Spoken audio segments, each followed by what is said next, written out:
devils, ghouls, and creatures of all kind, and welcome to Wimplash, the horror movie podcast where each week two seasoned genre veterans introduce their yellow-bellied best friend to the wonderful world of horror movies.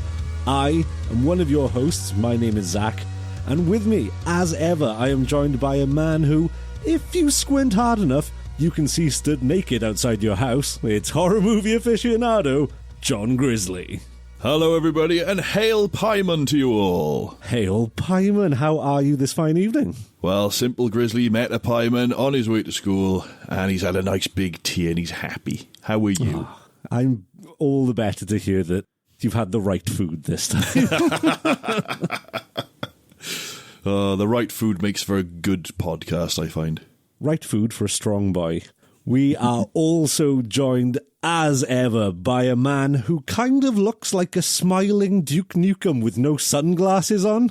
It's our very own little horror movie wimp, Willy Webborn. Hi. Hail Pieman. Hail Pieman. Right, before we go anywhere, I want... This has been good. This has been fun. It really has. Like, guys, it was my idea.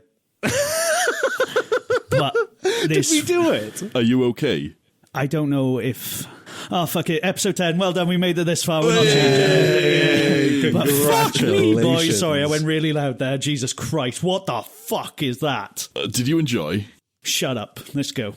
Can I just say, the words you said just then, the first time I showed my wife this film, she also went, "What the fuck was that?" What is wrong with you people? And when I say you people, I mean all you horror fans out here. You are fucked up and you support fucked up things, and I fucking... You cunts. You say we support fucked up things, but you are a self-admitted Scar fan. All right, props to that, to that. That. Right, well, me and my fellow Scarheads are going to go skank somewhere else. Fuck you.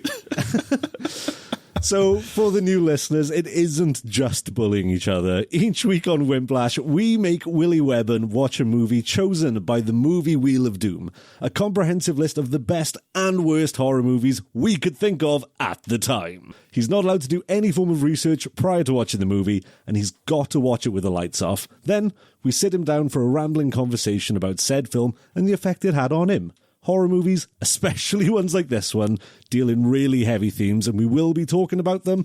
And, of course, we're talking movies, so... Spoilers! Spoilers! And with that, we hand over to Mr. Grizzly to introduce tonight's movie. Because he's a twat. Well, tonight, my good familiars, we will be looking to the northwest and corner you in to discuss the incredible horror masterpiece, Hereditary. I am so excited to be talking about this one ever since we added it to the wheel. This incredible debut film from visionary auteur Ari Aster follows a family slowly tearing itself apart, hounded by compounding grief and trauma, and as it turns out, a clandestine plot of infernal interference. We witness the family go through hell, and hell returns the favour.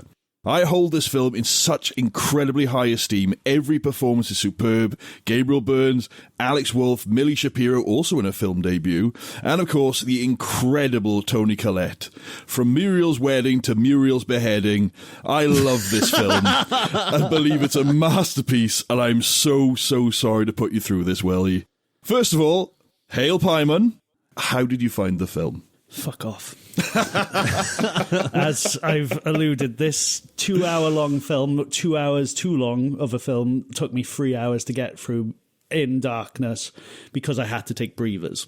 I'm not surprised. I get it. I'm glad. Yeah. I'm actually very glad you guys feel the same, to be honest. Like, it surprised me. I thought you were just going to watch this like a dawdle, but from what we have had brief conversations about, you guys don't enjoy it as much as...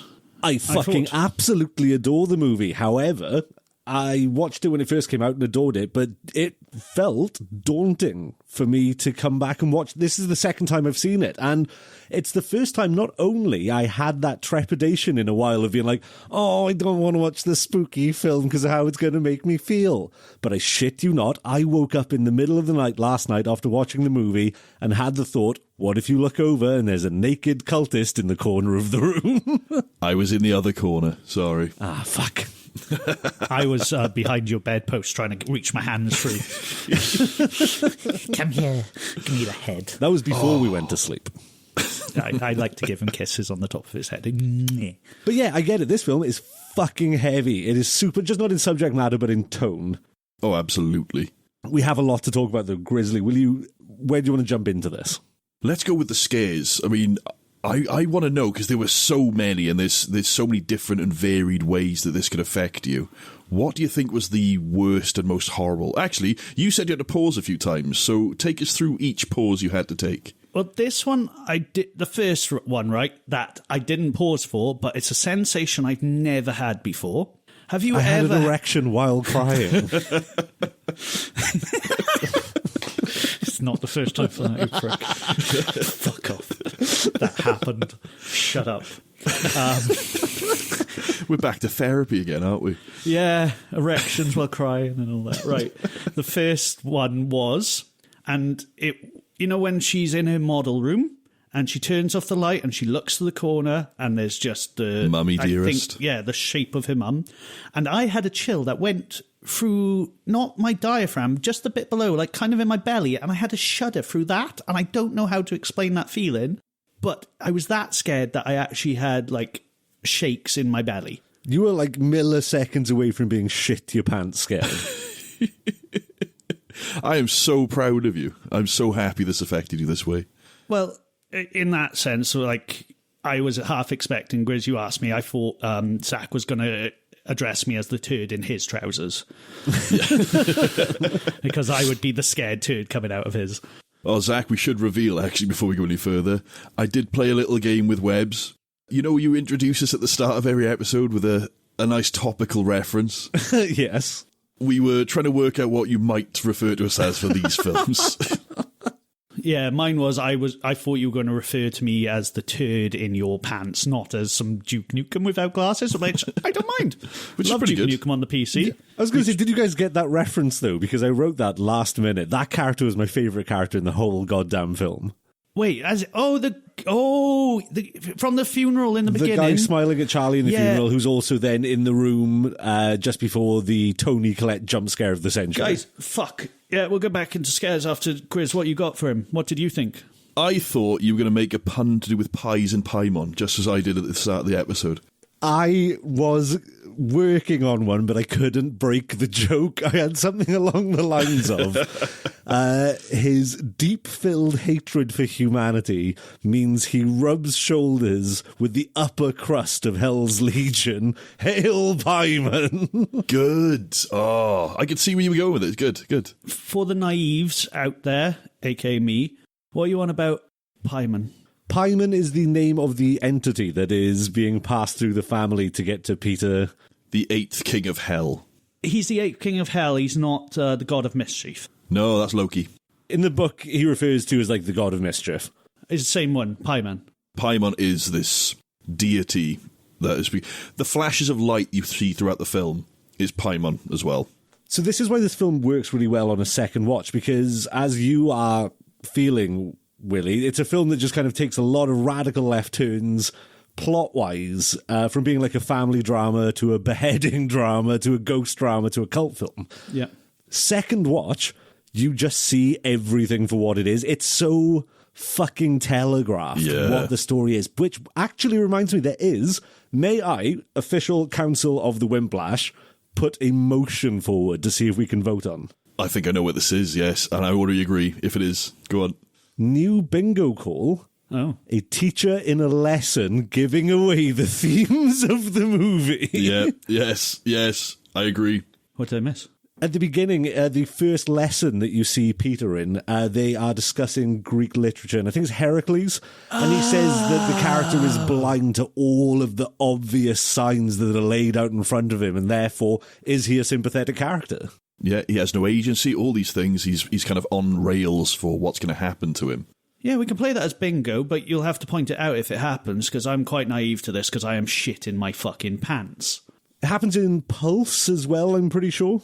And maybe one or two. It happens a lot in films where it's just like a teacher giving a lesson, but what they're really talking about is what you're going to experience during the film. But talking about being on rails and being subject to the will of outside forces, that's what I love about this film, is that it's just from the opening shot alone with the dollhouse zooming into Peter's actual bedroom, which is fucking incredible. It just sets out of the gate that the Graham family have absolutely no say in this. There is malfeasance afoot and they are going to suffer. I mean, this is your first watch, Webbs. So, like me, when I first watched it, it was so much a family drama until it wasn't. Because obviously there's a lot of like, is it their grief making them hallucinate? Is it this what's happening? Then it turns out big old demon boy and cult nonsense going on in the background. How did you feel? Did you like kind of twig on anything going wrong there? So there's a lot to this, right? Because it could be anything, to the fact that she mentions her brother had schizophrenia in the meeting. Could it just be schizophrenia across the whole board? like, that could be a film about inside a schizophrenic's mind, whoever it may be. It could be the boy, it could be the mum. The relationship of the grandma with her best friend and showing up. Obviously, they have their seances and stuff. And then, does she, by performing, being taught how to do the seance in, what's her name? What's her mum's friend's name? Joni, that was it. Yeah, and then doing it in her own house, does she open up the gateway? There's so many different ways, isn't there? So on the second watch, that's what I mean, everything is so much more, you see it for what it is. Like, when she gives her the seance, oh, you can say this and it'll work in the house.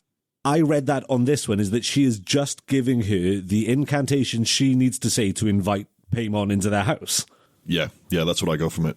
And it was the grandma placing the little girl to write all these little words around the house on the walls. So the little girl, and I know there's a lot of different prevailing theories about the story on this, but the way I read it is that Charlie was never Charlie. Charlie has been the carrier of Paimon since she was born. There is no Charlie. She's a physical body just to keep it there until they can find the suitable male host. It does say in the book that Paimon covets a male body. So she's the homunculus for this. So what, Grandma had already put her in? Sorry. Well, originally Grandma had put people inside the brother. So when he killed himself, she kind of like not forced, but kind of really encouraged Annie to have a child. Turns out to be Charlie. Well, no, because she's the younger one, so... Annie does say that when she had Peter, she didn't let the mum have anything to do. Yeah, and yeah, that's why absolutely. she felt guilty and basically just gave Charlie to the gran when she was born. This is how detailed this is, Webb. In the scene where she goes for tea at Joni's, and you just see like a nonchalant thing where she pulls a herb out of her mouth from the tea. There's a split-second shot of a photo on the fridge of the gran feeding a baby Charlie with a bottle, and the milk is full of that herb. And you see a bottle of it as well, like later in the nan's boxes of things. And I can't remember the name of the herb, but it's an actual thing used in like witchcraft to make people more suggestive. So it's like even painted in that far that like even in little details like that, there's something working just to make the Graham family the conduit for this ninth king of hell. Every frame, every scene has got purpose in this. It's fantastic. No, it's not. I'm interested to see your rating for this one. But there's also, going back to the whole feeding her milk and everything, did you notice in... such a weird sentence to say. Did you notice in one of her dioramas that the mother has kind of got her boob out, ready to breastfeed Charlie in this like model she's making? Yeah, and Grandma stood over her. Grandma's waiting for her turn, give a bit of bitty. Is this the second time we've had bitty in a horror film? Third? This is, yes, at least second bitty. We had Mama Bitty. Ooh, we had... Barbarian Bitty. We didn't have Mama... we had Barbarian Bitty. We had Terrifier Bitty. Yeah, there we go. Oh, so okay. 3 bitties. Motion for the Wimplash Council. Bitty to be a bingo call. I get excited when I see Bitty. I hate to admit it. I hate that we're referencing Little Britain. Right, so next scare in this film. Are we going into scares? Yeah, let's keep going with the scares, yeah. I was also thinking of, just during it, because you see the little words written on Charlie's wall throughout. Yeah. So I might just subliminally, through it when you're talking, just go, Satany. So keeping the ear out for the spooky words. Oh, my God. Well, they're loud enough. Oh, my God. Right. So there was so much that I'm just Zazas. Fuck off! I wasn't ready for that one. You actually jump. Please continue. I don't want to. Right, boy, what's boy called? Forgotten his name. You fucked my sentences. Peter, looking around in the classroom, looking into the mirror, and then all the times that he was haunted and the whole family were haunted by, and forgive my impression, it's... Yeah, Anytime that happened, I knew something bad was going to happen. Did you watch with headphones on as well? I did. The sound mix on this movie is absolutely insane. Just to jump to the end, the neck saw piano wire. Oh my God, Trump that sounds... dance. The Trump dance. The Trump dance, yeah. That's very good. Yeah, very good. That sounded as good as it looked. Oh God, amazingly done. Anytime there's a glass that moves on its own on a table, horrific. Like in the seances. Okay. So, talking about things moving on their own, it's such a... And I saw this, I watched so many breakdown YouTube videos. I wish I could cite my sources. A few off the top of my head, you say Ryan Hollinger... Great channel, love Ryan. Rockland Graves and Big Will, and loads of other people. But when she's had the phone number from Joan saying, call me sometime, and she's in a model studio... Yeah. And she reaches for something and the blue paint tips over, spilling and making her notice the Joan leaflet. If you watch that slow down, she doesn't touch the bottle. Yeah, there's no contact at all. Doesn't even bump the table, it just falls. Oh, you fuck off. Honestly, those are some of the worst scares. That first time where Joni is asking to meet Louis, her grandson or whatever it is, and that glass moves, and she's like, oh, lovely. Fuck off. Like, I swear to God, you guys do that to me, I will fucking kick you in the balls so hard. You want to do a seance with you? No, if you come near me with a fucking seance, I'm going to kick you in the balls so hard. How do I come near you with a seance? Two people can't carry a seance. You need at least four. Listen to me. Do not. Can you clip that? Kind of. Zach, can you clip him saying this, do not? I need that as a soundbite. Do not. After this film, we are not fucking around with any Ouija boards. We are not fucking around with any seances. If you light a candle and draw a triangle somewhere, I'm leaving your houses. This is something I wanted to ask, actually, is how did you feel about the inclusion of void triangles? He's like, oh wait, no, I hate this film and it isn't scary. This makes more sense now. They're just going to the void. He's no bloody clown. Yeah, so that was opening up a gateway in the house again. I say the triangle is opening up a gateway, but there's so many questions. Who put the triangle there? Who put the body in the attic? Who let all the flies in? So they're very good and lovely bit about that. I really struggled with that sentence. I don't know if you noticed. The lovely bit, before, very early in the film, in fact, I think it's when they're coming back from the Grand's funeral and there's a static shot of the hallway before the family comes in. Did you not notice the footsteps upstairs?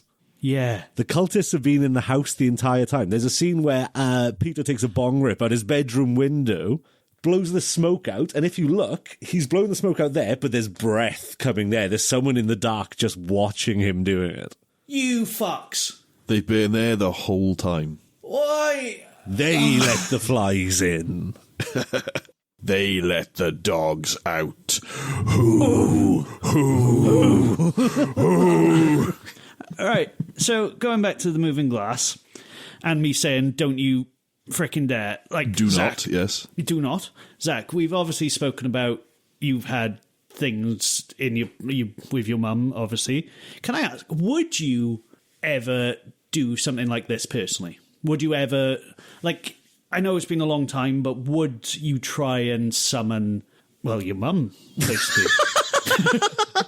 I don't know how to put it. I'm sorry, I'm trying to be sensitive on that. That's what I love. Is like I can see you squirming trying to ask the question. No, Webborn, I, as a skeptical person when it comes to the supernatural, would not try summon my mum. I don't know. I want to ask these questions. You like this spooky shit. It's not something... Have you ever played Ouija? I did on the GameCube. No, I'm joking. Ouija's Mansion. Ouija's Mansion.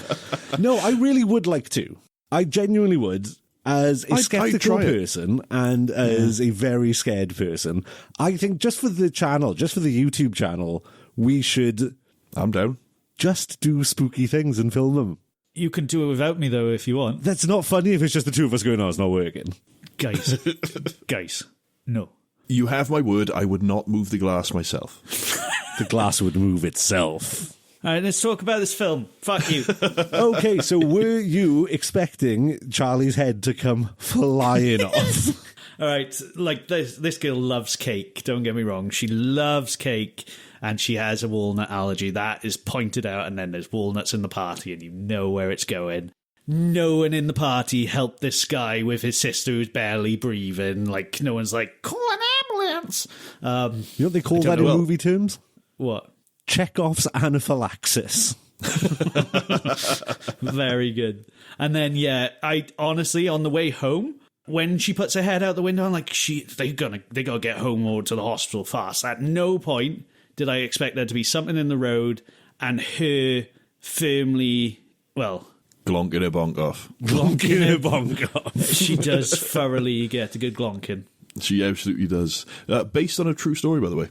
That really happened. To Millie Shapiro. Yeah, she does exist. She is an actress. Is that the actress's name? Yeah. Millie Shapiro.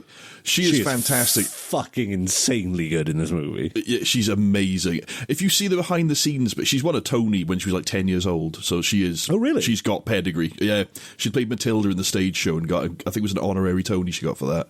A tonette. But a Tony Collette. A Tonito. If you see like the behind the scenes stuff, I watched the featurette that's on the Blu-ray earlier today. She is so bubbly and full of life, and in complete contrast to her character of Charlie. I think one of the first things you hear her say, she just says, "That's okay." That's okay. Did you pick up on that? She's not quite suicidal, but she doesn't have much self-preservation. Is that Payman speaking and being, I don't care about this form that I'm in because I covet a male body? Get rid of this one so I can move on to Peter. That's what I think was going on there. So no one brought an EpiPen. They didn't bring an EpiPen to the fucking funeral. No one's got an EpiPen at any point in this film. It's a bit like bringing an EpiPen to a funeral, mate. Very good. The other funeral, but yes. So, you are right, it would be a bit late. Wait, I've thought of something. Wait, an EpiPen. Her head'll grow back.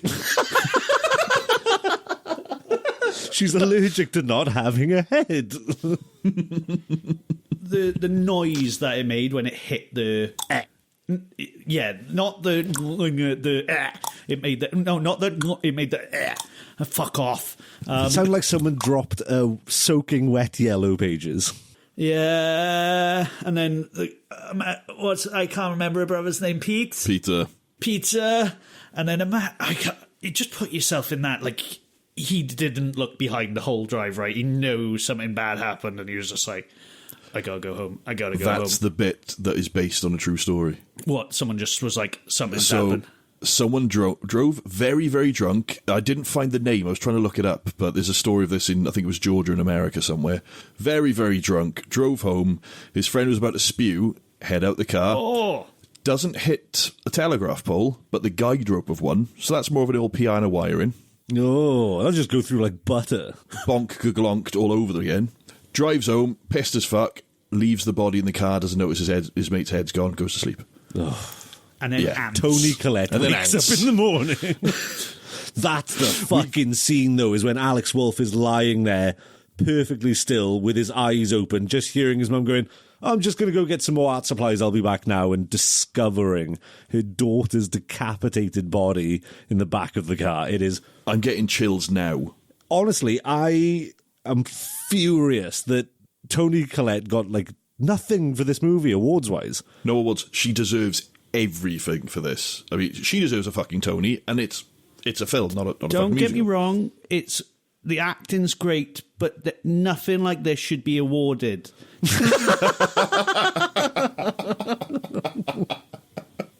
Oh, this one really got you then. I'm glad, because you've had some softballs lately. Yeah, no, I like. Oh, his balls are firmed up. Like, right, so there was one point, right, where I was like, I was on to it again. We were back in The Exorcist, where it was like, oh, they're being haunted. It's cold in rooms. There's a bad smell. but then you realise there's a body in the attic and they're leaving the windows open. Yeah, it's how it always is. Every time I think it's a haunting, it just turns out there's a corpse somewhere. You answered my question, who dug up Mummy, and that was the bloody cultists were there all along, so there was... Yeah. They get the phone call early on saying, like, yep, what does desecrated mean? What do you mean by that? Like the coconut? Like, you're right, like, the second film opens your eyes a lot more, but when you're trying to watch this for the first time and you're trying your hardest to watch this film, a lot of it doesn't make sense because I was just so fucking scared. Buddy. Oh, buddy. No, fuck you This guys. is the first time I felt bad about doing this. Yeah. It was my fucking idea, right? I deserve this. Yeah, fuck you, you deserve it. I quite like that all our messages to each other were just both of you going, obviously Willy being scared shitless and Zach going, I don't want to watch this. And I was like, I'm really looking forward to it. I can't wait to see this film again. I rewatched it and I felt heavy. Like, I didn't have that no anticipation. I was like, oh, I can't wait to see this film again. It was brilliant. I felt just morose throughout, and it felt... I almost had my feeling of fear back. It does absolutely just suck any goodwill and good feeling. There's two films, this being one of them, and the other being the Philippou brothers' second movie, Bring Her Back. Still haven't seen it. That just both times left me hollow, like satisfied, loving it from a film fan point of view, but also just being like, wow, I don't feel nice or happy. I enjoyed it, but fuck. There's a brilliant line in one of the deleted scenes. I'll talk a bit about the deleted scenes in a bit, but there's a brilliant line just after Annie has just trashed everything. She's pissed off, destroyed all her work for this big art project. And she goes, who am I? Godzilla? And there's like a studio laugh track. There's an amazing line that Stephen says, and Stephen being the father, we haven't talked about him much, but Gabriel Byrne was fantastic in this. There's a line he says that didn't make it to the final cut. You can build a shrine to all the terrible things in the world, but you don't have to destroy everything good. Oh, and then he pulled out a microphone and he dropped that shit. I just thought that was just a wonderful line, and that kind of encapsulates the feeling of this film. Just, you've built a shrine to everything terrible in this world, and you've destroyed everything good. Fuck. I love that it's a genuine, like, masterstroke, just in terms of writing and filmmaking, but listening to interviews with Ari Aster, not to say that he didn't have a love for this project, but when people were asking him, like, so how did this film come about? He was honest. He was like, ever since I left film school, I've written like 8 scripts that I never got off the ground, and I just thought horrors are good to get financed. I'll just do a horror film, and ended up making one of the most iconic horror films of this millennium. His first film, too. I'm blown away by that, because he's one of the greats to me. I love Ari Aster's films, and I've only seen a few. Do you know about any of his student films? One in particular?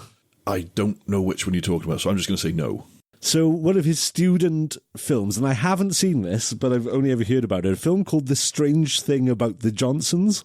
Yes, okay, yeah, I have heard of this one. Go on. I won't say anything more, but Willy, once we're done, Google The Strange Thing About the Johnsons. Fuck it, watch The Strange Thing About the Johnsons. Is it anything like Hereditary? On many ways, it sounds worse. That's all I need. I want to sleep tonight, thank you. I had so much adrenaline after watching this film that it took me 2 hours to get to sleep. Well, speaking of adrenaline, I brought this up in another film we did. I can't remember which one. Did you all notice the tone, the musical tone throughout? On the second watch, I forgot how, like, wobbly and synthy it was. I don't know why I was expecting more like orchestral strings, just with how big and lush this film is. But yeah, it had that weird 80s synthwave kind of... I meant there's like an undertone, there's a bass undertone throughout a lot of the scenes that's just pulsing at you, and it's there to quicken your heartbeat. So it's just boom, boom, boom, boom. And it's in these kind of almost normal scenes where Peter's in school and he's building her things, and this is kind of like building tension while the things are kind of almost normal for this family. And when it starts getting weird again, it's back to kind of diegetic music and back to like not much soundtrack, and it just keeps your anxiety high throughout the film, even when nothing particularly is going mental. I thought that's a fantastic use of sound. Neither of you picked up on that. I thought you watched it with headphones, Will. Nothing? Fuck you. This is the Wimplash curse, is that the films that affect him the most, which would be the best to discuss, reduce him down to a monosyllabic coward. Fuck you. Would it help if we did a little bit of a segment? Would that help put the life back in you, Evan? Let's do a segment. This sounds good. Shall we do Ice Z's Body Count? Yay. Oh my god. It's really hard to keep the energy up. I'm good. Just what the fuck was that? Go. Give me some death. Body count. And there's some discussions in this body count. So the first one, obviously we open with a obituary and funeral for a character that is the inciting incident for the film. Now, we didn't see the character die, but given it's literally how the film starts, Nan, body count or no? Yeah, because we counted. I'm saying yeah. Yeah, we counted the body count in the void, didn't we? The person at the bottom of the stairs. We didn't see them die. There was a person at the bottom of the stairs in the void? In the beginning of the film, before they set the woman on fire. Ah, yes, the feet, of course. The stars of the void. Yeah, exactly. We gave it to... but yeah, we saw Grandma's dead body. It's not like we didn't see her. We also did see That's it dug true, up yeah. and mutilated, so extra points on that one. Yes. Blackened and Horrible in an Attic, the name of my third album.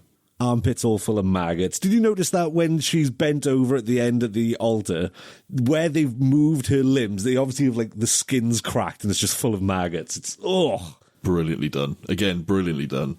I gush over this film. And she gushed too. For the listeners, Willy is currently holding his face like he has a migraine. Willy. It was fucking horrible. What's wrong with you people? I appreciate art. Appreciate that. This isn't art. Art is subjective. Body count. A pigeon. Pigeon, well, what's it do when it breaks its own neck? How much is that pigeon in the window? The one with the wobbly neck. And the one with the wobbly neck, who Charlie decides, I like that head. I want that head. Walking around like a tiny Al Snow. Talking about heads and symbolism, we'll get back to the body count, but I want to bring this up while I remember. When you see the picture of Paimon in the book, he's got 3 heads hanging off his belt. 3 people get decapitated. Obviously, Annie, the Nan's corpse, and Charlie.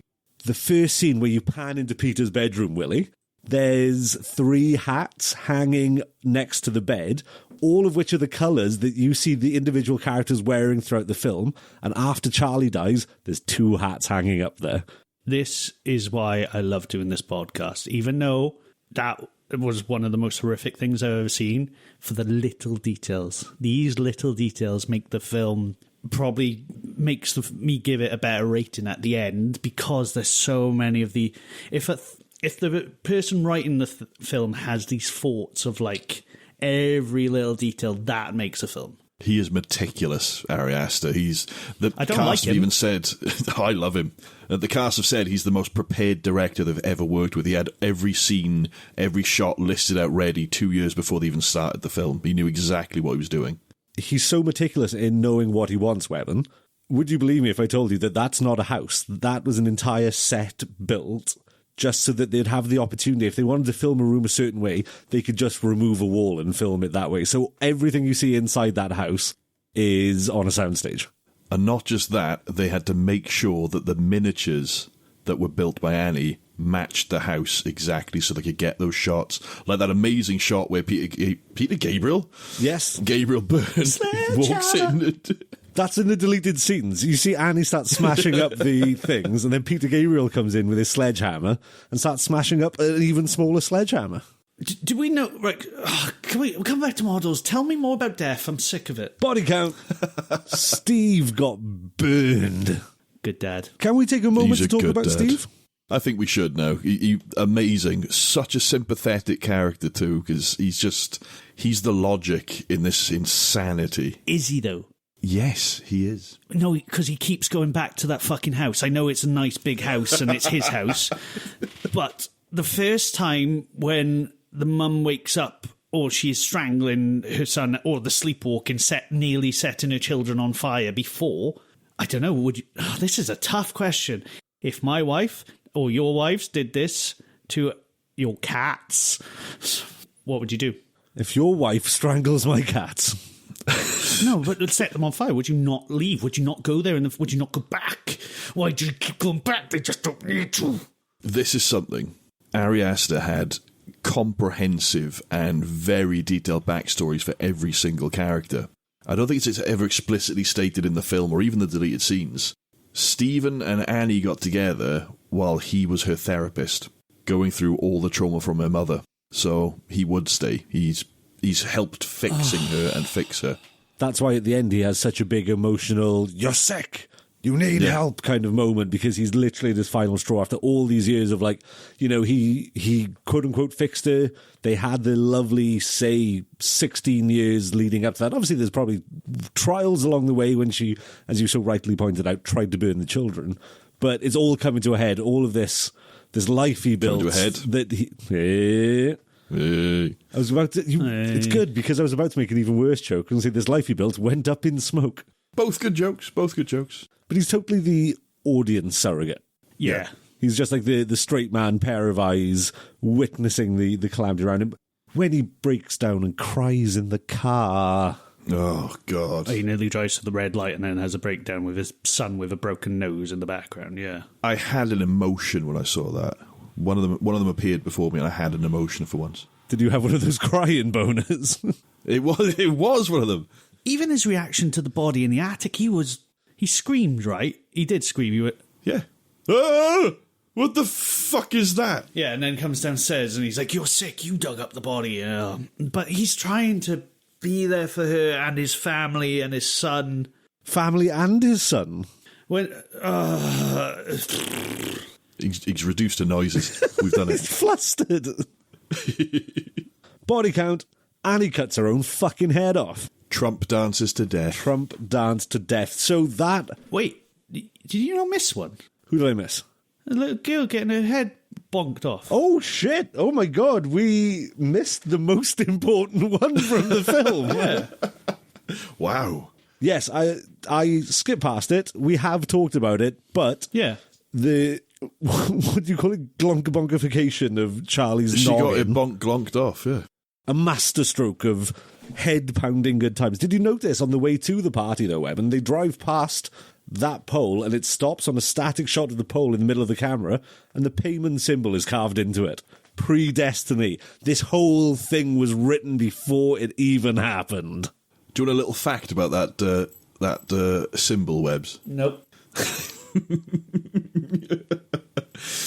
That is very close to the actual symbol in demonology for Paimon, except instead of 3, there's 4. But they didn't use the real one because it's considered bad luck. And Why ones are we that have fucking used with real these ones... things? I was going to say, I love it, though, that we're sat on this recording, Webben's going, why? Why would we bother with these things? Like I haven't got a giant fucking sigil of Lucifer on the wall behind me, and my notepad is literally full of, like, demonic worshipping sigils. I actually do have one pentagram in my house and there's a cat in front of it, so yeah, fair enough. Yeah, see, that's a Christmas ornament. You gave me a board that says, "Eat pizza, hail Satan," and I display that proudly in my kitchen. I'm part of the problem.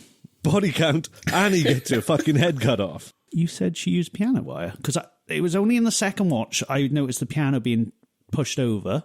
You hear it, and then you see it. So yeah. she's using wire to, like, Yeah. ski man her... Ski man. Ski man. I don't know, it's... Going skiing. yeah, going skiing.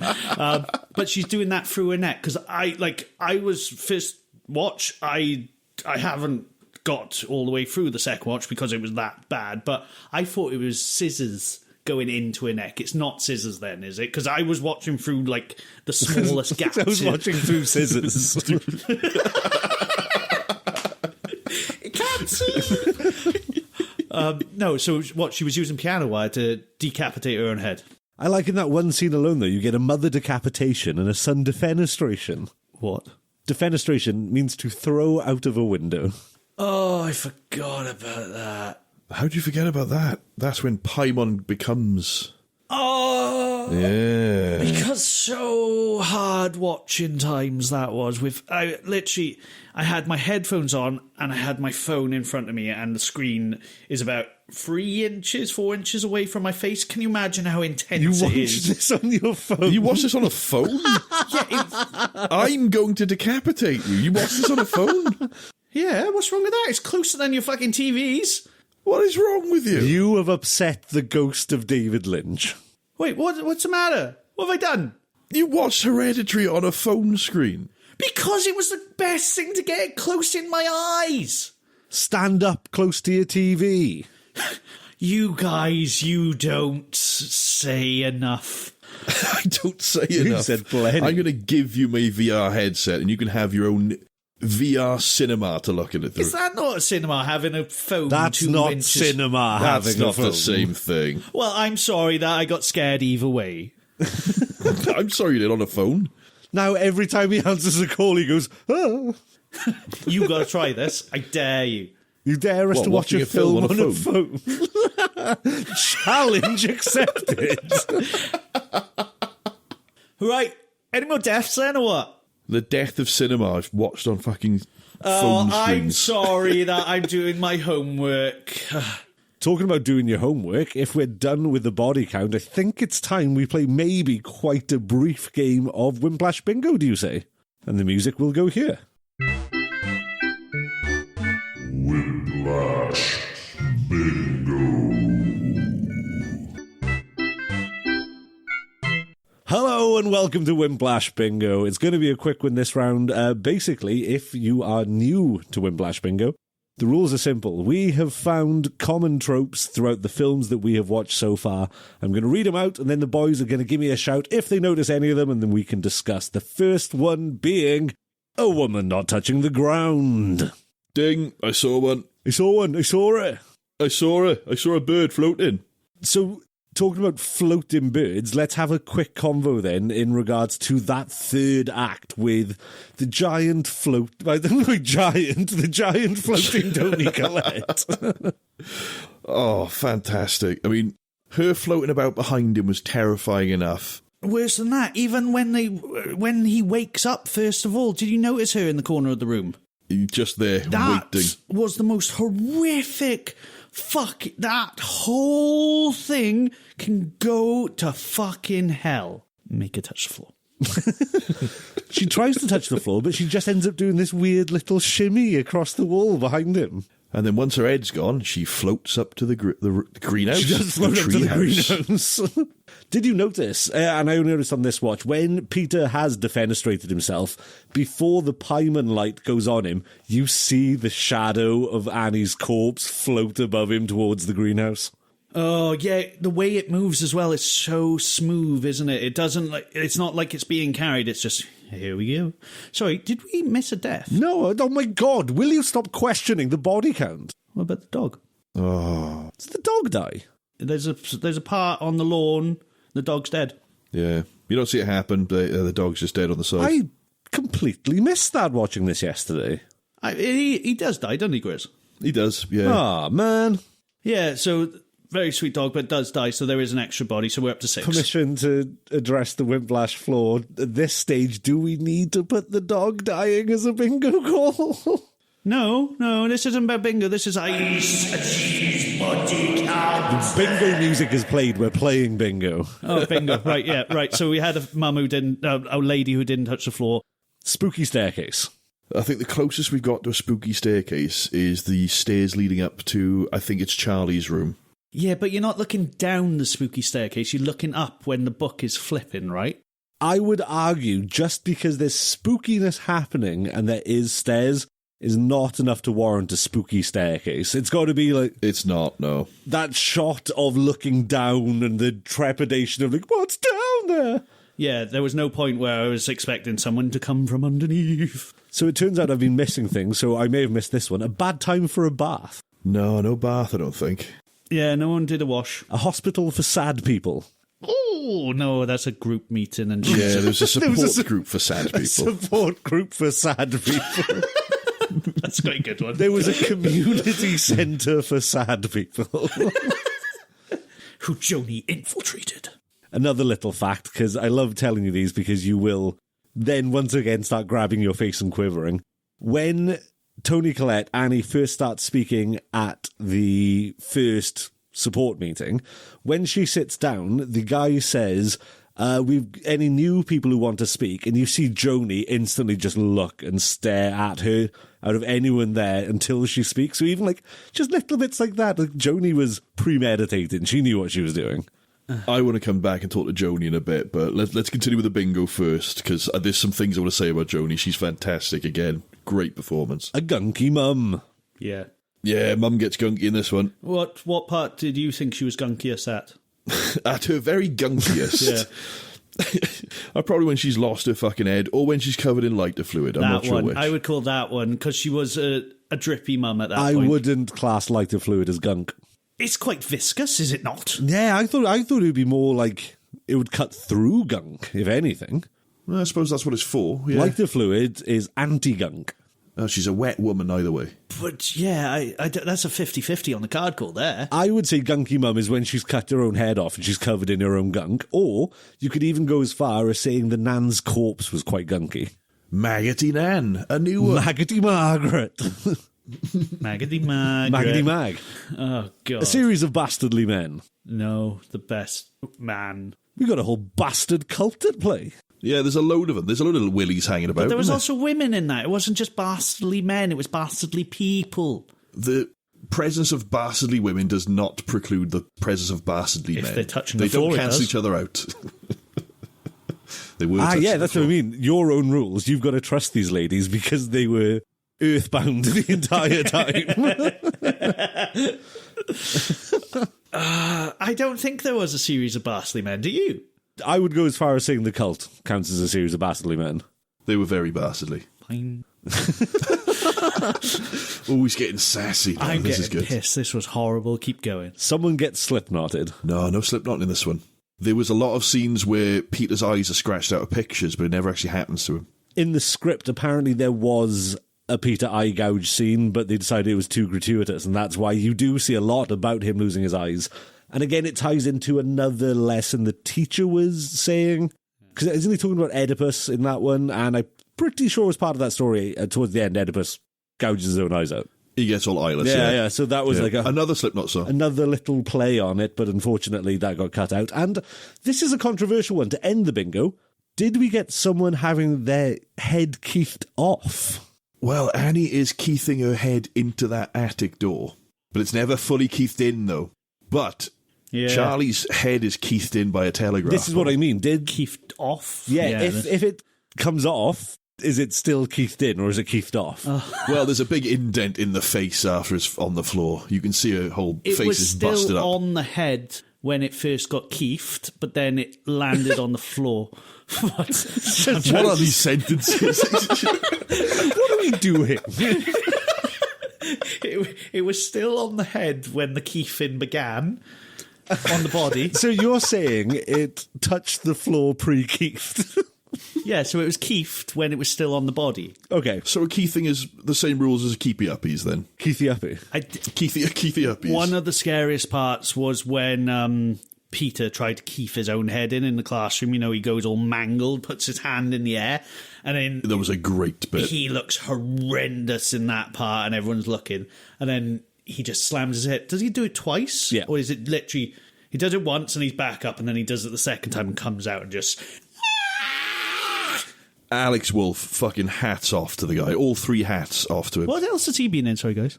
He's been in both the new Jumanji movies. They're not bad. They're not great. Bad. I really He like is great them. in that, yeah. They are great. But he's also in the Netflix Death Note. He is. Oh. He plays Death It's a real shame. He plays Def Jam Records in that one. He's in a lot of other things. He's in Pig, the Nicolas Cage film. Is he? Still haven't seen that. Yeah, he's in that. He's great in that, again. He's not in it a huge amount, but it's a really good film. Way better than you were expecting. I knew I recognised him, but he was, they was all standout performances by everyone. He was amazing. That bit where he smashes his head into the desk, he wanted to do it for real. And Ari was like, actually, Alex will... another thing I have to say is throughout this film, he was method, so he's only referred to as Peter throughout the film by the cast and crew, until at the very end when he's wrapped filming, he's like, hi, everyone. I'm Alex, and that's when he comes out as Alex and not Peter anymore. But he wanted to actually smash his head into that desk. But they put a padding down, and he still managed to break his fucking jaw doing it. One thing about Peter in the classroom that I don't know if it's intentional, but maybe tying back to an earlier scene, is when he's looking in the glass and he's smirking back at himself, but he's not smiling. Does that tie into in that fucking dinner scene where they have the big blowout argument and Annie says, "That fucking face on your face"? Does Annie perceive him to have this smile-esque smirk on his face the whole time? And, like, that's what's riling her up as well. So although he isn't wearing a shit-eating grin, she just sees it that it is. I think maybe she's subconsciously always seeing him as this vessel for Paimon. I think she's always kind of aware of this kind of Paimon connection he's got. He's going to be this. So maybe, I don't know. I don't know. I don't know if Annie is sentient of the whole Paimon thing. I think she is completely ignorant to it. That's what I mean. Subconsciously, she's like, there's something not right about this kid. Wrong kid, Dad. Does she actually sleepwalk? That's the question, or is she being possessed at this point? I don't know. Like, what is the whole sleepwalking part? I think she actually sleepwalks. What I got in my watch this time through is, sleepwalking aside, when you see in the text that she reads from her mum's book, it mentions that Paimon will enter a host at their most vulnerable. So you see her get broken down throughout the film, and a lot of fucking terrible things happen. But it's not until she sees her husband burst into flames in front of her, and she has that moment where she goes, "Ah!" and freezes. I think that's Paimon getting her at her weakest. That's when he gets it. That's when, obviously, Peter finds his dad dead, his sister dead, his mum is now a demon chasing him. He falls out the window after watching his mum have her head cut off. He's the male host at his weakest. That's when Paimon enters him. You see the light narrow in and focus on his back. So I think she was a sleepwalker. Question answered. Question answered beautifully. Well Thank done. you very much. Completely agree. Frozen webbing. Oh, he blinked. There's so much going on. I do have another game we can play if you boys are interested in any more segments. I'm quite sweaty right now. So it is something we tried last week, but I've refined the format. We are going to delve back in, face first, into the IMDb goof section. However, we are going to look at the continuity errors, and I've noticed on each one you get to vote whether or not it was helpful. So I'm going to redo the continuity error, and then we are going to actually cast our votes on IMDb of how we felt about them. Ooh. Okay. So at around 47 minutes, when Joan writes down her phone number, she folds the piece of paper before giving it to Annie. Later, when Annie looks at this paper in her workshop, there is no crease indicating the paper was never folded. Is that helpful? What? Is that helpful? I don't know. Are you into origami? Is that helpful for that? Let's face it this way. Is this helpful to you? You've had your shit rocked by this film, and then by our conversation, giving you all this extra context and detail. Does knowing that even with all of this planning and preparation, silly little shit like this still happens on a movie set, does that help you sleep at night? I don't fucking care. This film was awful. Unhelpful. Unhelpful. That's definitive. Oh no! The game, the format is broken. I don't have an IMDb account and I can't cast my votes. Hey, you can be famous one day, mate. You should sign up for that thing. They call him Brian DB. Oh, yes. I would have taken Ian DB as well. In the parking lot, when Annie meets Joan for the first time, during their interaction, the front passenger side headrest is curiously missing on her Volvo. When she's next shown driving, after leaving her first seance at Joan's, she hears her deceased daughter's mouth click, as if from the back of the car, and we see that the passenger side headrest is back in its place. Helpful. Her head is back. She's somewhere to rest it. As I'm doing this, I'm realising, is this a good segment for the podcast, or is this just pointing out just how petty and negative some people can be? It seems to be. These are bollocks. There's plenty of good goofs in other films, but I think Ari Aster's done such a good job. These are incredibly minor. If we had done this on Pulse, I wouldn't give a shit right now. But we're doing this on a film that actually deserves some real attention. They don't deserve any of these goofs. There was no Starbucks cut. Every now and again, you try a format and it just doesn't work. If we had a try. I want to say, when we get around to Pandemonium! Sorry, I've still got some of these words I need to litter in. I like that one. Do you know what that translates to? All I know pandemonium from is from King and JR during the Attitude Era. It's pandemonium gone wild. That phrase that was written there, I think it's a translation of, I think it's Cranoch or something? Liftoch. Liftoch. Liftoch. That is a translation. It means open wide, and pandemonium is, of course, the gates of hell. Is that what pandemonium means? Yeah. Pandemonium's the gates of hell. See, I read a different interpretation. Obviously, I got Liftoch or Liftoch as the opening of. However, I read pandemonium as pour custard into. God. What, giving custody to? Webborn, what did the apple pie get in his divorce? What? Custody. I just want to reiterate, I made a mistake there. Liftoch pandemonium. Liftoch pandemonium. That means, I think it's invite in, and pandemonium is actually just a word for all demons, not the gates of hell. So invite in all demons. So before you at us on the Instagrams or email us at wimplashpod@gmail.com, because I realise we haven't been doing any plugging of our social medias or anything. Fuck yeah, good point. Don't add us or don't email us because we've already corrected ourselves. And I'll invite demons in, you fuck. Webborn, do you feel like you want to say something? Now I've forgotten, stupidly. What were we talking about before that? I forgot. Hereditary. Oh my god, this is what's been happening this week. Since I watched this film, I have been seeing stuff in the corner of my eyes again, and it's been Cultists? Shut Naked up. men? No, movement. I haven't had it for a long time, and it's back. Oh, shadow people. Yeah, You've been it's getting that. back. I haven't had I can this. see one behind you. That is my own shadow? I love that you said that like Tina Belcher. But no, seriously, like I spent a lot of time baking yesterday, and I was in the kitchen, and I could just kept seeing like something move in the corner of my eyes, the cat, because it was low on the floor. No, it wasn't the fucking cat. There was nothing there. And then from the other side, I'd see something move, and I now was getting inside my own head. So the past two films have been particularly troubling for what I've been seeing in my eyes. So this film's got you. I wish we had video for this. If I want you to see Willy Webborn's face. Print screen. I'd say I don't think the audio medium really does justice when we do a film like this, because you genuinely have been squirming. It's fantastic. Like, I know it comes across in your voice, but physically you have not kept still in your seat this entire time. You've been a wiggly Webborn. Yeah, don't get me wrong. I will respond with fuck off, because I have like I am upset. It has troubled me since. It was my idea. This was my idea, all right? It was a great idea. I'm enjoying this. I'm having a wonderful time. Can I just say? Hi, Mum. I want to thank you both for this experience, because it's made me re-examine films on a different level than I used to. I've kind of gone back and had more of a critical eye and watched much closer and paid more attention to films than I have for a little while. And this film has just... I don't even know how to say it. I fell in love with it all over again. You say that, but this is coming from the guy who also made us watch Pulse. You could have gone with The Void there. It's the best and worst horror films on the wheel. I can't wait for something where we can actually take the piss and I don't have to like full body sweat like I am right now. Dude, there's some nasty numbers on the wheel. You may be waiting a while. We got some stuff coming up. I thought horror films were also meant to be corny and cheesy and a bit like, I don't know, not all I need fresh pants every time I watch a film. I don't know, like...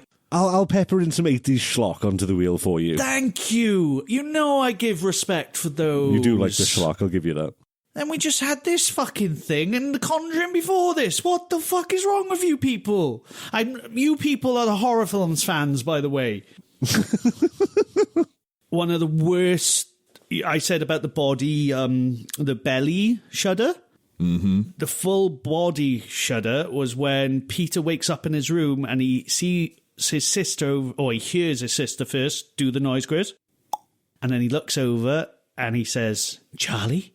And then she's just stood there, head rolls off her body and turns into the ball on the floor. And Helga Bataki shouts, "Move it, football head."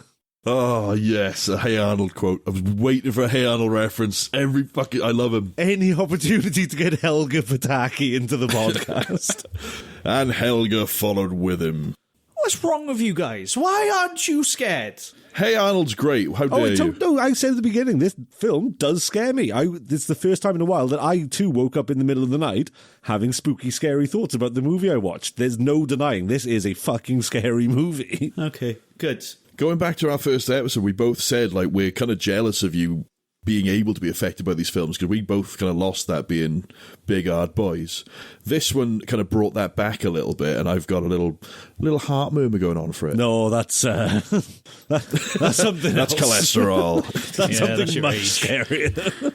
That's the right food. That's what's going on there. Vegetables? What is this going? And with that, gentlemen, it's come to that point in the show where we are rambling about nothing. So do we have anything further we want to say about this before we move on to rating and reviewing? I want Grizz to just give me a bit of Joni. I've got a lot to say about all the different acting and the performances in this. Joni, Have a thought, the guy who has to edit this. I'm thinking about you. I'm thinking how much fun you're going Quick to have editing sentence this. on each person then. Can I condense that? Joni, she touches Annie quite a lot, constantly kind of moving her around, invading her space, but also giving her the touch that she doesn't get at the moment because no one really supports her. That's how she sneaks in and gets her way in there. Probably coached from her mother. We don't know, Sneaky but probably. bastard. Joni, you bastard. You evil cultist fuck. You bath mat having bastard. Welcome mat, not bath mat. Bath mat. No, bath mat was the witch in bloody Conjuring. Very good. Very good. Excellent. Alex Wolff, again, holy shit, an amazing performance. He's such an awkward teen, getting stoned, weird fucking sister. It's not his bickering fault. with his mum. It is, but he interacts with her so well. There's a great little thing I read that those two went out for 3 hours together where she'd stayed completely silent. He was trying to get her to talk so they could get in character. They also went to school together, so that's a great little fact together, so they already know each other. It's great. Alex Wolff has also worked with Gabriel Byrne in the past as a father-son thing. They joke that every 7 years they'll be father and son in the film. I like that. Okay. You wanted me to quick fire this, I'm trying. Yeah, no, I love this. Keep going.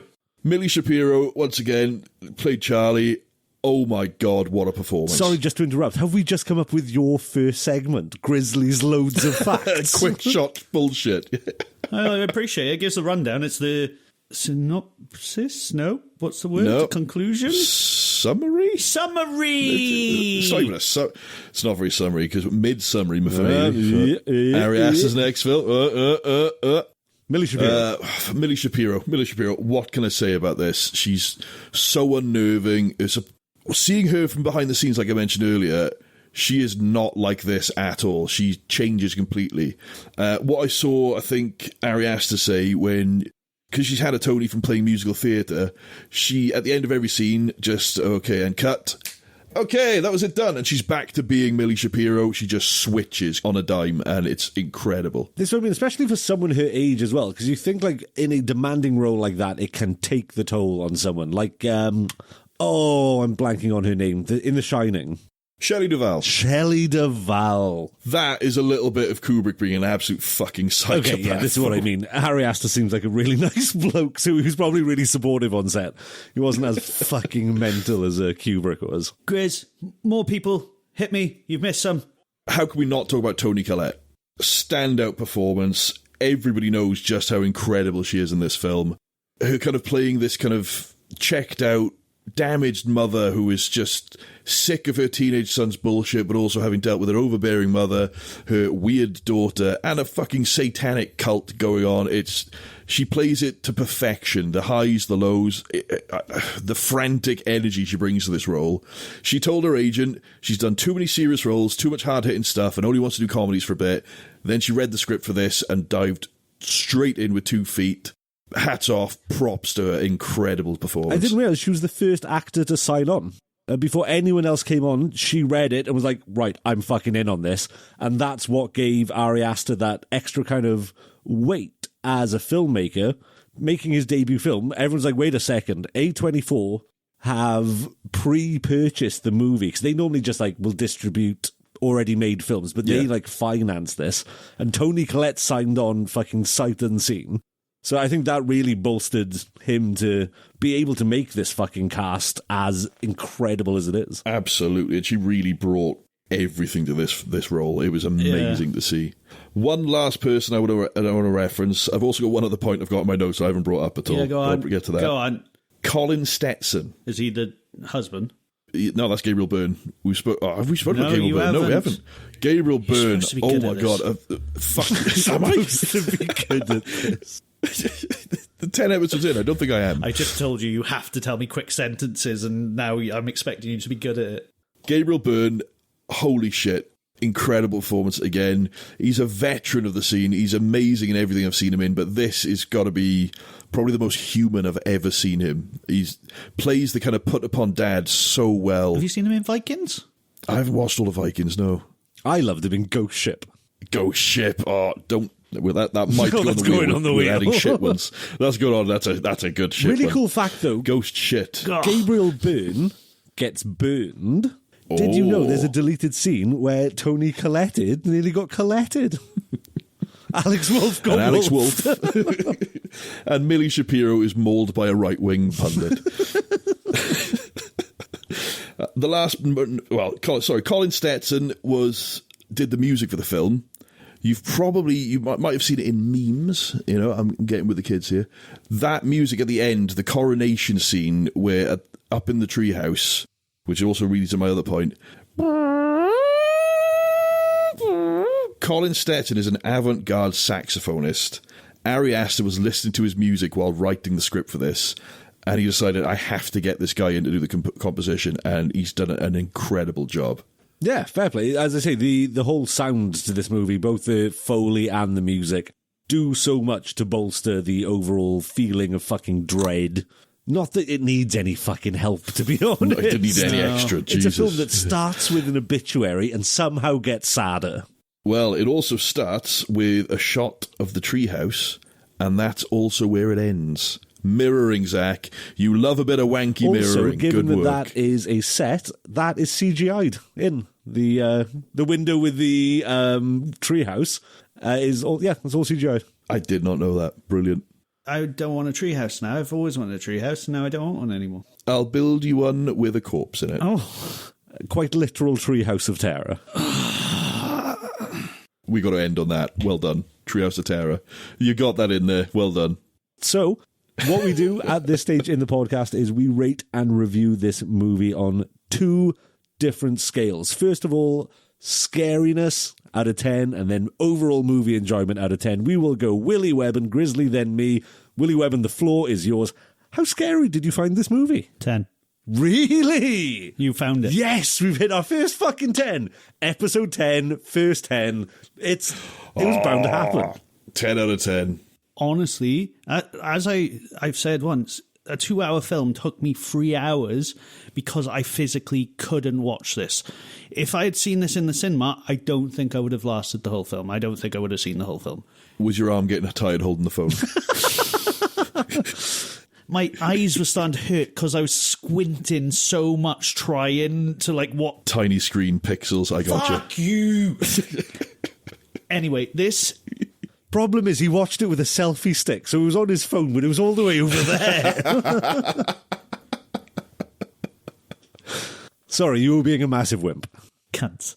Am I allowed to say that word? I can't remember. Yeah. Oh, because I don't often say that word, but this film has brought this out. It would... Take your seance and shove it up your ass. Yeah, 10 out of 10, scared. Not going to ever watch this film again. And if I have to, I'm going to laugh at the person in the room with me because I'm not going to watch it. I'm going to turn around and just face the wall. As for enjoyment of this film, this is hard because how can I say I enjoyed the film? I enjoyed the idea of how well it's put together to make it scary, but I didn't enjoy the film. So where do I go with that, eh? Yeah, no, this is a very interesting one because I think this is the first time, as you say, it's the first 10 out of 10. You're so scared that it has genuinely affected your overall enjoyment of the movie, it seems. Yeah. So, but that, it's not that I'm dissing that it's a bad film. It's just I didn't enjoy watching this film because it was such a hard watch. Yeah, and in that, Oh, it's... yeah, fuck you. I don't want to do it, but it's a 4. And, right, don't take it in the fact that... It's not a void 4. Wait, what was void? I can't remember. 2? Yeah, I think you gave The Void a 2. Yeah, then that was because it was a bad film. I gave Terrifier a 2. Fuck you. Yeah, no, I'm going with a 4 because I did not enjoy this film. I was truly terrified. And it was, as I tried to start and tried to fake you out, it was nearly beyond my limit. This was a really hard watch. I'm very, very proud of you for not turning it off. Obviously, if you ever want to take a DNF on a movie, then by all means, just turn it off. We get it. Is that the only thing higher than a 10 for this? I think it has to be, isn't it? If you find a film that I cannot finish, I would be impressed, because this one was up there, but I'm doing this for you guys. Like, We really appreciate it. We're having fun here. We're having a nice time. I like hauntings. Don't let that glass move on its own. Yeah, there you go. On to you, Grizz. Fuck yourself. You could say 10-4, good buddy. 10-4. Oh. Stabby, stab, stab, neck. I think for the scares, this affected me so much more on this most recent rewatches. I really paid as much attention as I could. I'm giving this a 9 for scares. I'm giving it a 9. I think it's so effective. The atmosphere is built so well. It's just the sound, the atmosphere, everything is just... I swear to God, when I come around your house and you do that, I don't hit you, but I'm going to start fucking hitting you. You know that, right? Oh, I'm going to be abused. Yeah, I know, because I know you're going to keep doing it, and I'm just going to get this little shudder, and I'm going to come over, and I'm going to slap your head, and you're going to go, what are you on about? It wasn't me! And I'm going to slap you across the head again. Right, carry on. You know me too well. You know me so well. You know I will do that as well. I've been stopping myself doing that throughout this entire podcast. I can't stop myself now. I've tried not to. I've done so badly. 9 for scares. Enjoyment, 10. 10. I think this is an absolute masterpiece. This should be shown to film schools across the world for how to put a film together. I think it's incredible. And give it a backstory and give every little detail it can to match up. There's so much detail Ari Aster put into this. And for it to be his first film as well. I couldn't agree more. Actually, no, I could disagree some because I'm going to give different numbers, but I couldn't agree more. In the overall sentiment, scares, as I said, it's the first time that I've dreaded going back into a film, genuinely put it off for 2 days, like, oh, it's going to affect the rest of my evening, I don't want to do it. And then, watching it last night and it affecting the rest of my evening, giving me spooky nightmares, I've got to give this, like, let's give it a 8.5. It wasn't truly terrifying, but it did fill me with a dread and despair that other movies don't often do, shall we say. Excellent. In terms of enjoyment, 9. Absolutely. It's just a fucking great film. It's 2 films. You watch it the first time, you have no idea what's going on, and it hits you like a ton of bricks at the end. Second time you watch it, everything is there. It's in front of you. They don't hide a fucking thing. It's just up to you to piece it together, and it is genius. It is such fucking clever writing and filmmaking. Can't say any more than that. Did this win many awards? This one, fuck all in the awards. This was a complete Oscar snub. Nowhere near. Is this because people shouldn't watch horror films because they're stupid? No, it's because you, like the Academy, have the opinion that, oh, it's a lower art form, when really there are fucking things like this happening in the horror space. Like, we didn't even touch at all on elevated horror as a term in this, but that's like a whole other fucking kettle of fish for another day. But this is art. That's what this is. Not Art the Clown. This is art. I do think this deserves some awards, and yeah, probably something that was nominated above it with Leonardo DiCaprio and got given the awards. I haven't actually looked into it. I don't know what beat it out. the for only anything. thing that had Leonardo DiCaprio in it that year was a 19-year-old girl. Thank you. Oh. Yeah, it was good. And on that note, Shall we plug anything, shout anything out, anything you boys want to bring to the forefront of each other's attention and also the world? yeah, I want to give a big shout out to a friend of ours, Alyssa. Our thoughts are with you right now. We love you. We love you, Liz. Love you, Liz. And yeah, I got to do some baking again recently, which is always nice. And yeah, please go check out Bears Catering on Instagram, @Bears Catering. Go see the cakes I throw out together that taste nice. That's the official company slogan. Look at the cakes I throw out together that taste ... nice. Nice. Sell it, boys.